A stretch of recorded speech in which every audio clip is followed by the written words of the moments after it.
Basically, to make a long story short, I was in the wholesale food business for 30 years, and the company that I worked for pretty much downsized, and they lost some customers, and they ended up laying off about 200 guys. You know, at the time I was 48, and I tried to, you know, get back in the workforce, and just found it really difficult to, you know, get hired into a laboring job. So after talking to my dad and brothers and counselors, you know, just decided to go back to school and finish up what I started. When I went to college for 2 years after high school, I just really concentrated on math and kind of some engineering type classes, and it was always, you know, a great interest of mine. Well, at my age, I really didn't feel I had time to spend 4 years at school, so the two-year program was perfect.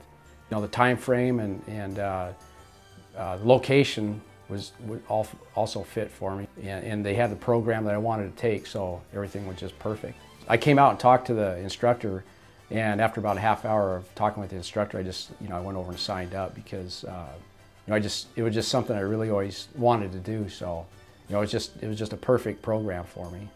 One of the questions I had for the counselor when I came in here, being almost 50 years old when I started, you know, I asked the counselor what the average age was, and he told me at Clover Park it's 38 years old, and it might be a little higher now. There's a lot of jobs out there that you have to have school to, you know, in order to obtain that job. So just dig in, and, you know, don't be afraid to get in there with those young kids and get in school right with them. I would just say for anybody that's a baby boomer that's reaching, you know, 40 years old and older, you've been laid off or thinking about changing careers, I would definitely go back to school. You know, it's you know, that first week, you know, it's a little, you know, it's hard to get used to, and especially if you've been out of school for 20 or 30 years. But, you know, if you're, you know, anyone that's up in age, don't be afraid to go back to school, because there's a lot of baby boomers out there that are going back to school. So you'll fit right in.